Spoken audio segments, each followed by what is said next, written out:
북한에서 탈북한 우리 허영철 감독님을 인천 계양의 땅굴 현장에 초청을 해서 쭉 한번 둘러봤는데요. 지금까지 보시고 느낀 어떤 소감을 좀 말씀을 해주시면 좋을 것 같습니다.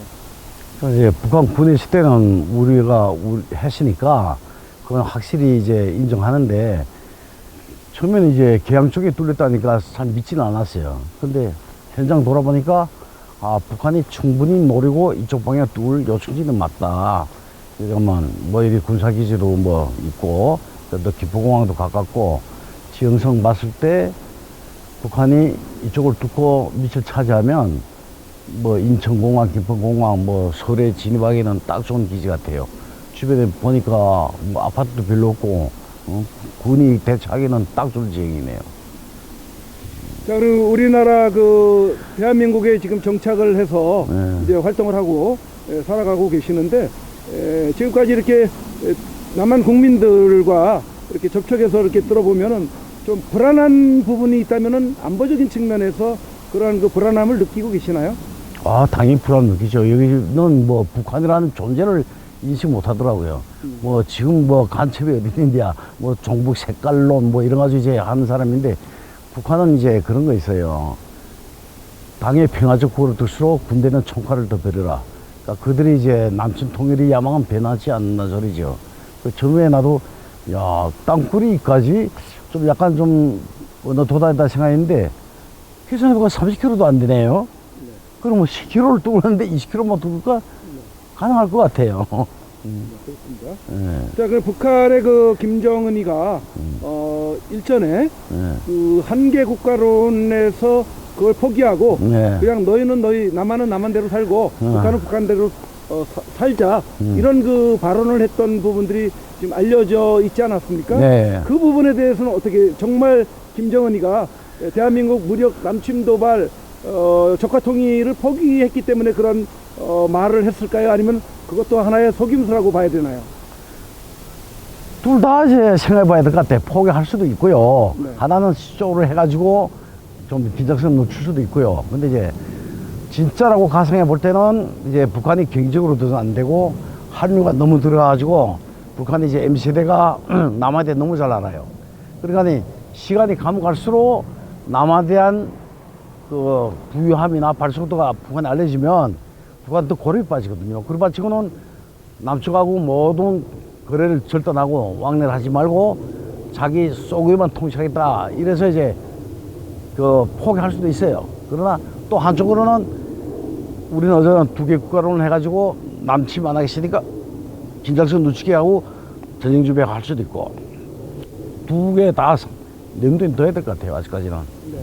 그리고 또 근자에 보면은 뭐 북한 비무장지대 그런 쪽 휴전선 쪽으로 방벽을 쌓고 있다, 그런 보도도 나오고 그랬었는데, 그 부분도 과연 남한에서 북한을 도발할 거에 대한 것을 대비하기 위한 것이라는 그러한 관측도 있고, 그리고 또 북한이 남한을 쳐들어갈 의지가 없다, 그런 어떤 의미에서 또 해석을 하기도 하고 하는데, 그것도 또한 마찬가지로 하나의 트릭이 아닐까 싶은 생각이 드는데요. 그거는 이제 아니라고 보는 게 70년대나 80년대나 반땅크 장벽이라고 그래요.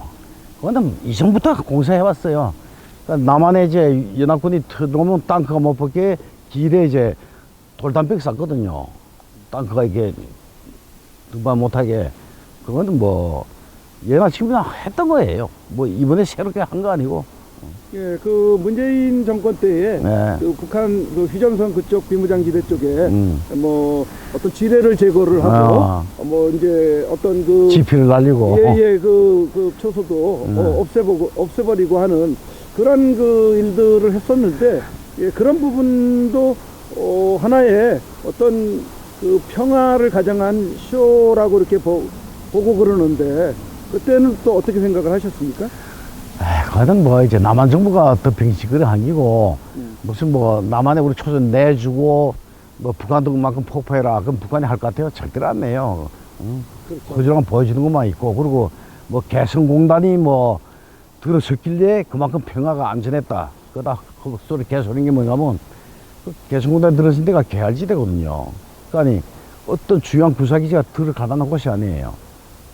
그러니까 옛날부터 그 중요한 땅이 아니라는 소리예요. 그 군사기지가 들어가기 때문에 그 사기가 다 보이다가 포 쏘면 깨지대 누가 거기다 군사기지 건설해요. 그러니까 뭐 그것 때문에 평화 왔다 갔다 개소리예요. 원래 옛날에 그 계알지대에 대해서 그쪽 땅은 매일 군사기지로서 의미가 없는 땅이에요. 그리고 무슨 초소 열어주고 뭐 하는 게 그럼 문재인 정부가 북한 먹으라고 열어줬는데 북한이 더 바쁜 건 뭔가 하면 남침이고 북한군들이 대량 탈북할까 봐 사실 그때 더 걱정했거든요. 네. 그래서 그 삶을 소대가라고 그래 욕먹은 거예요. 네. 그 북한에는 그 특수군 20만이 있다고 네. 하는 얘기를 이제 듣고 있는데, 네. 그 허 감독님이 봤을 때 북한 특수군 20만의 위력이라든지 이런 것은 어떻게 평가를 해요? 그러니까 현대선을 볼 때 무슨 게릴라 부대니까 뭐 소총과 육공포와 뭐 RPG 같은 그런 개인 휴대용만 두고 가서 얼마나 힘쓰겠느냐 하고 이제 방심하는 분들이 많더라고요. 그들이 이제 20만 이제 전쟁 터지면 전국에 다 퍼져요. 자기 맡은 지역이 있어요. 그러면은 그들이 와서 하는 일이 뭐야? 우리가 정규군끼리 국군 한개 사단과 북한군 한개 사단이 정규전으로 붙으면은 북한군이 꼼짝 못하겠지만은 게릴라 부대가 남쪽에 섞인다고요. 국군인지 민간인지 모를 정도로. 그러면 거기다 대고 미사일 속에서 어떻게 하겠어요? 이게 문제거든요. 그러면 그들이 하는 목적이 뭐냐? 도로를 봉쇄하고 수자원을 파괴하고 전기선을 파괴하고 그러면 서울 도시가 질식해요. 우리가 평소에도 도로에 차 한 대가 고장나도 차 한 줄에 두 줄까지 마비되어 있는데 터널 하나 파괴해봐요. 교통마비 오지 않나. 그런 게 가들이 임무거든요. 그러니까 게릴라 부대를 뭐 현대무기하고 소총이나 두은 애들이 힘쓰야 얼마 세냐? 아니에요. 그들이 며칠 와서 도로 다 파괴하고 수자원 전기 차단하면요. 대한민국 도시 질식이에요. 그런 의미에서는 그게 너무 가수평가하면 안 돼요. 한국에 와서 또 영화도 이렇게 네. 제작을 하시고, 네. 그리고 또 아직 그 개봉은 아직 뭐 안 하신 그런 상태인 것 같은데, 네. 예, 앞으로 향후 어떤 계획을 가지고 계시나요? 뭐 지금도 이제 그 영화도 이제 개봉해야 되고 저는 이제 시나리오 준비한 게 많아요. 북한에 가서 아무래도 이제 남쪽의 강물도 북한 영화를 많이 만들지만은 그래도 북한에 살던 우리보다 북한 모르겠죠. 북한을 잘 아는 우리가 북한에 대한 영화를 만들면 더 뭐 실감 있지 않을까요? 그래서 그런 일을 계속 하려고 해요. 네, 네. 이렇게 그 오늘 인천 계양 현장, 땅굴 현장을 여기 둘러보시면서 네. 또 저희 탐사대가 또 제안한 네. 이 땅굴에 관련된 그 내용들을 좀 다큐멘터리와 그 다음에 극영화로 이렇게 좀 만들어 볼 생각이 없냐라는 이야기를 이제 들으셨을 텐데 좀 어떻게 생각을 하시나요? 뭐 시간 되면 충분히 좋죠. 해야 되고 그리고 지금까지 이제 땅굴 돌아봤던 그 라인을 이제 공중에서 이제 드론 촬영하면 딱 선명하게 잡힐 것 같아요.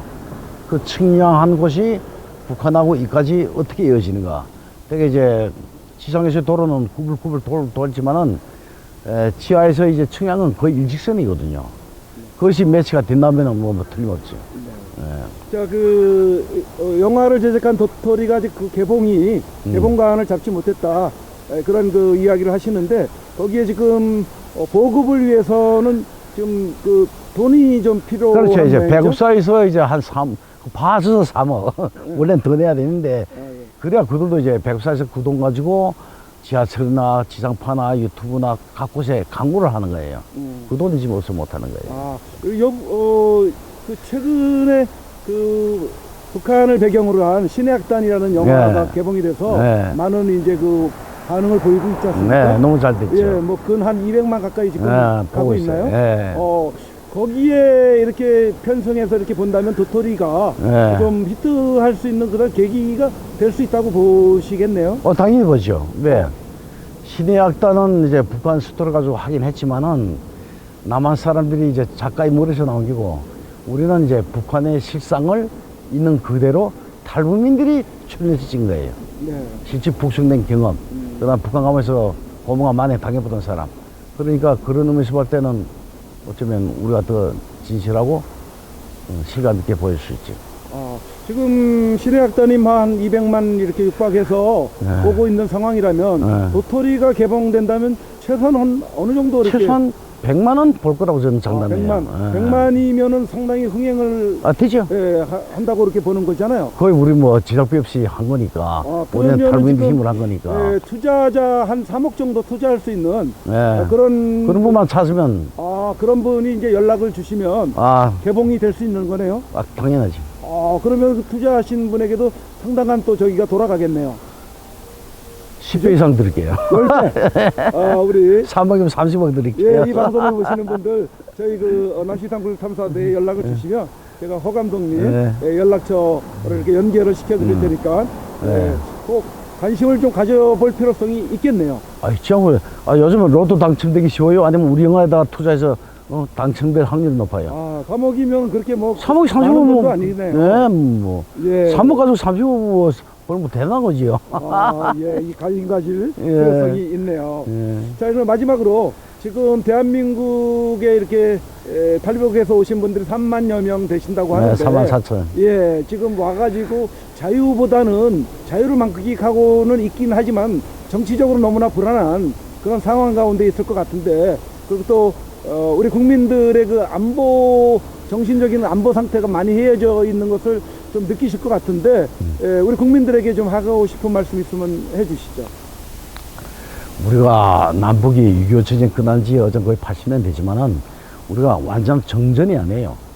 이게 전쟁 끝낸 게 아니고 잠깐 휴식하는 사이거든요. 그러니까 이 정전이란 협정은 뭐예요? 완전한 전쟁을 끝내자는 협정이 아니기 때문에 언제든지 전쟁할 수 있다는 거예요. 그러니까 북한이 핵 개발하고 아직도 3대강 1인 독재하는 거는 우리는 민주화 사회지만 거기는 일당 독재 왕조 국가거든요. 그 왕조가 어떤 마음이고 침략하면 하는 거예요. 역사적으로 우크라이나 전쟁도 러시아가 공산당이 푸틴이 먼저 도발한 거잖아요. 그리고 하마스 이스라엘 전쟁도 하마스가 먼저 한 거잖아요. 항상 역사 보면 이런 독재 국가들 히틀러나 푸틴이나 하마스 같은 탈레반 이런 쪽에서 민주주의에서 전쟁 먼저 하는 거 봤어요? 없거든요. 그러니까 경각심을 높여야 되죠. 해야 되면 안 되죠. 자, 그러면은 또 마지막인데요. 그 땅굴에 대한 그 경각심이 전혀 없는 상황인데, 대한민국 국민이. 북한은 지상전에서 대한민국과 이렇게 그 상대하기에는 많은 버거움이 있을 것 같은데, 그렇다면은 땅굴을 지금도 굴착을 하고 관리를 하고 있다라는 그런 상황 속에서 땅굴에 굉장히 북한이 의존을 하고 있다고 본다면은 이 땅굴에 대한 경각심은 더욱 높아야 될 것 같은데요.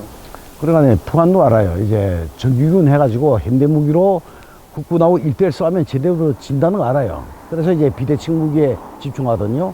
핵무기라든가 최근에 또 잠수함 개발. 땅굴도 어찌 보면 이건 땅속의 잠수함이에요. 그렇잖아요. 잠수함이 위험한 게 뭐예요?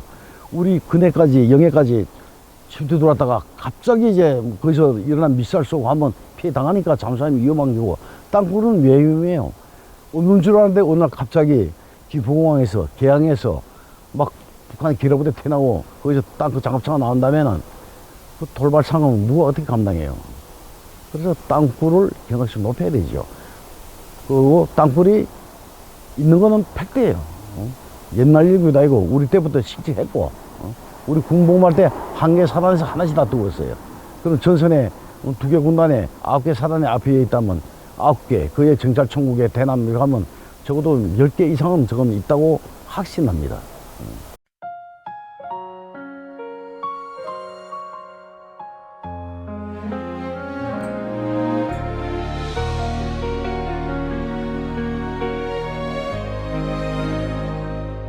저 북녘 하늘 끝에 두고 온 부모님 바람결에 목소리만 들려옵니다.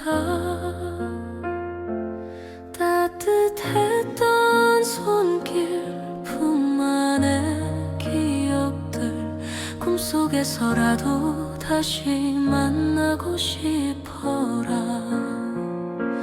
그리움이 눈물이 되어 밤마다 나를 적시네. 멀리서도 불러봅니다. 어머니 아버지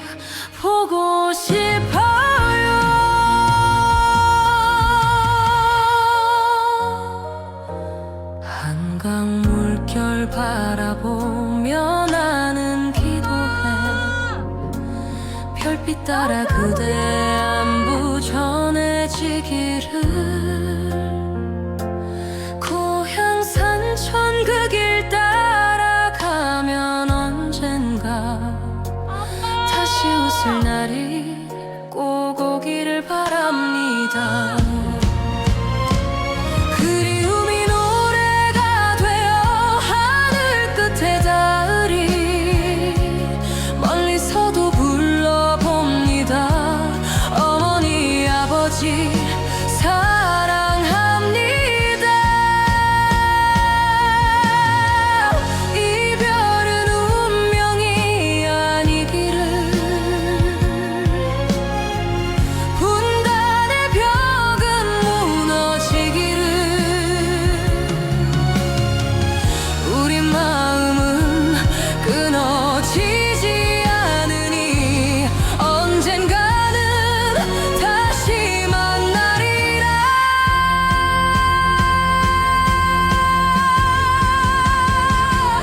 그리움이 희망이 되어 내 가슴에 불타네. 부모님을 꼭 안을 그날 눈물 대신 웃음으로 노래하리.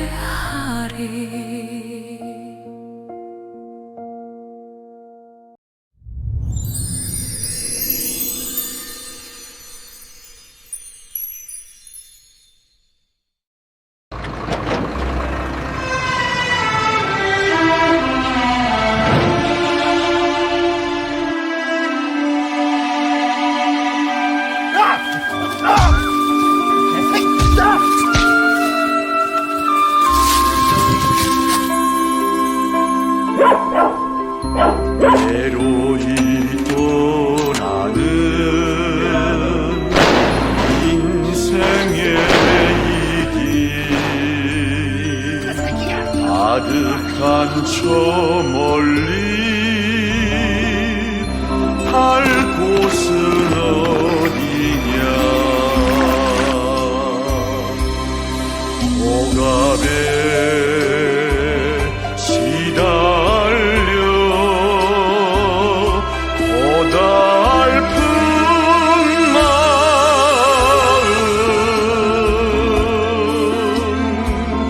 자유 잃어 서러워라.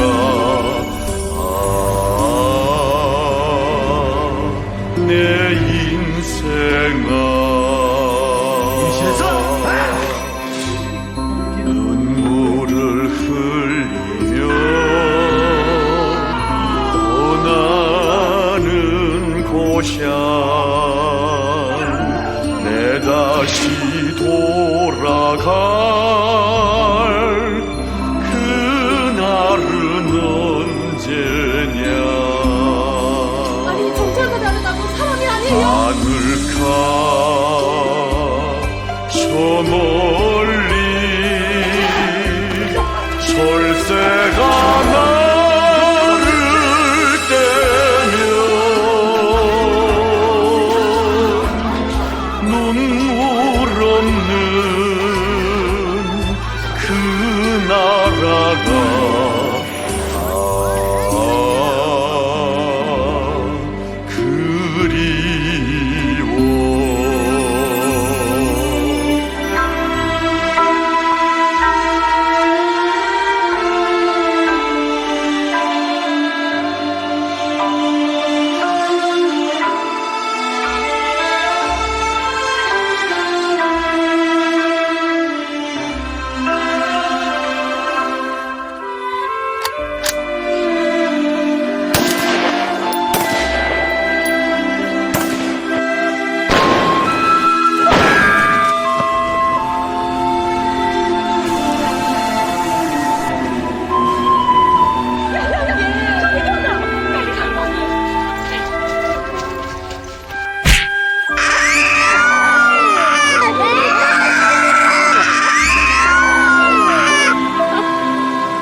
사회주의는 살아남아. 넌 나를 망해! 자유여 자유여 행복의 꽃들이 짓밟힌 저